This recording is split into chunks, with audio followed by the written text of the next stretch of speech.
मार बहुत वहशियाना होती है। इतनी फटती है तो मत आया कर मेरे साथ। आपको उनकी कोई बात नजर नहीं आती कभी भी। चले कोई अपनी जगह से नहीं लेगा।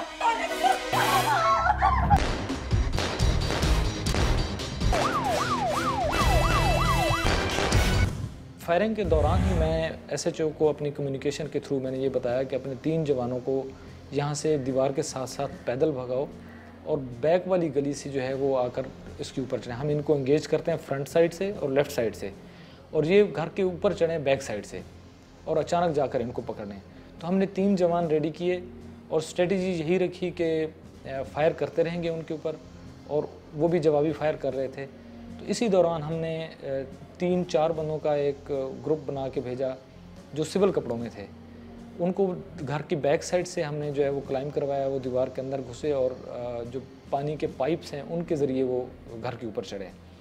और उन्होंने इतना स्विफ्ट एक्शन किया कि वो बिल्कुल उनको समझ ही नहीं लगने दी कि किस वक्त जो है वो उन लोगों ने आकर उनको गिरफ़्तार कर लिया और पीछे से पकड़ लिया।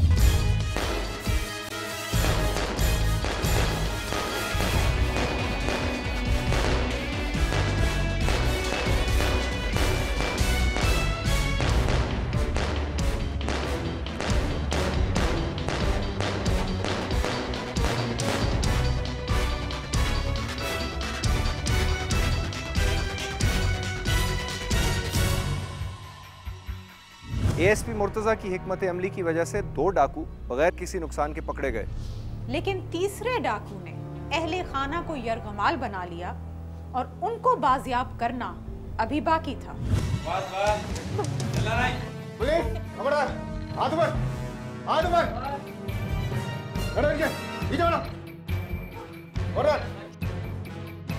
बीबी आप लोग डरे नहीं, हम पुलिस वाले, हम लोग आ गए आपके पास।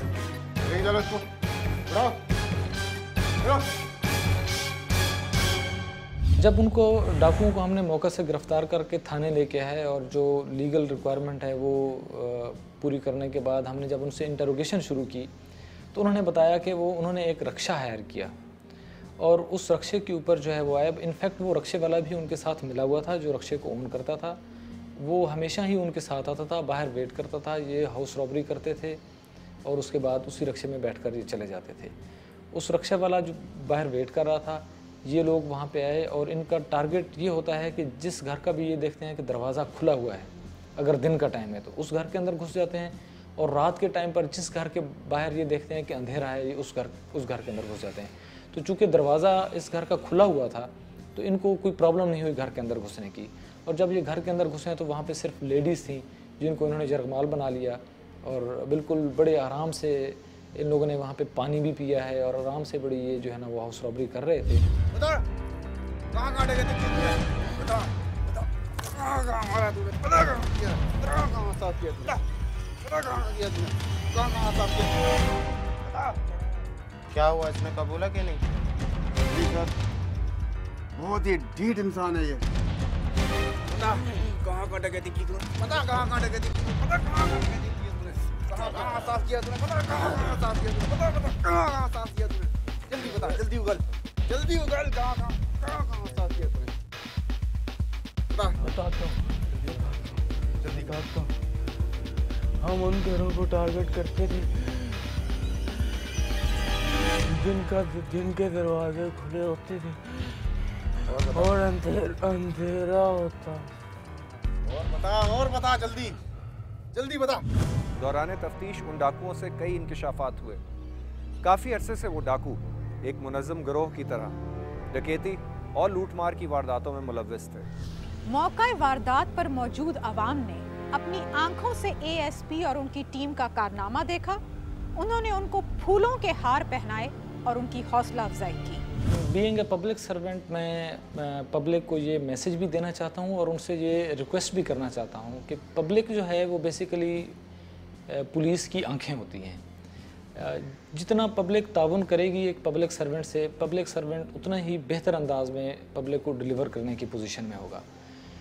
इसी वाक़े को देख रहे हैं कि अगर वो शख्स जिसने हमें फ़ोन करके या 15 पे जिसने कॉल की, अगर वो कॉल ना करता तो ये डाकू जो है वो घर को लूट कर चले जाते बड़े मज़े के साथ और इस वक्त तक कई और वारदातें भी कर चुके होते।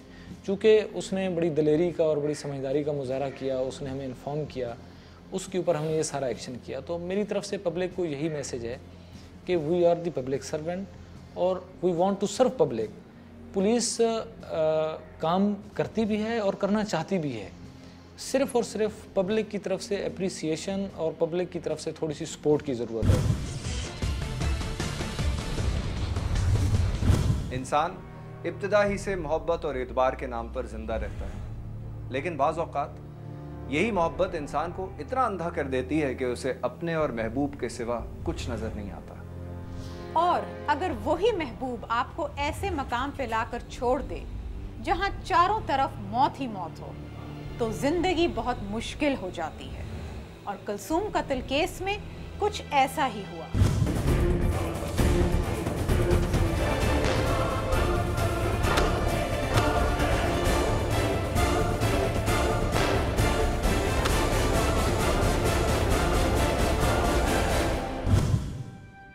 कुलसूम अपने कज़न शफी के घर कराची के इलाके सेक्टर 15 औरंगी टाउन में रिहाइश पजीर थी।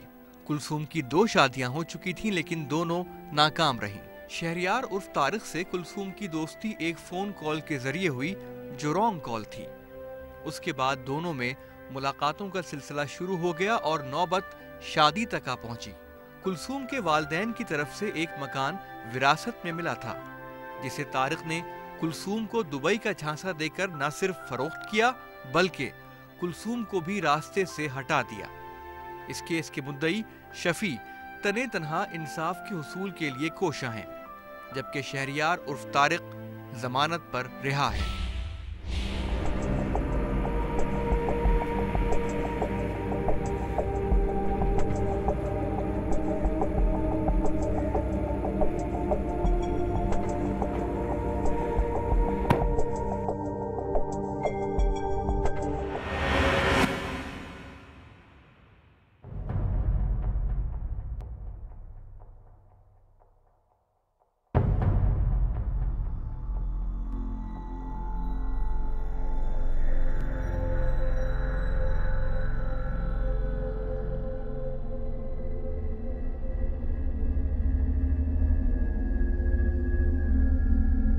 साहब, इसमें तो लड़की की लाश है। अच्छा, देखो जरा कोई तशद्दुद वगैरह तो नहीं हुआ इस पे? नहीं सर, तशद्दुद के निशान तो नहीं है, मगर गर्दन पे निशान है। मेरा ख्याल है गला घोट के मारा गया। कोई और चीज़ बरामद हुई इसके अंदर से? साहब, एक पर्ची बरामद हुई। पर्ची? उस पर शफी नामी बंदे का एड्रेस लिखा है।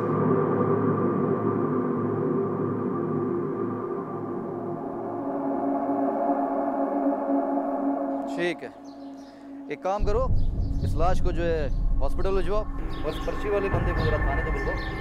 Okay sir.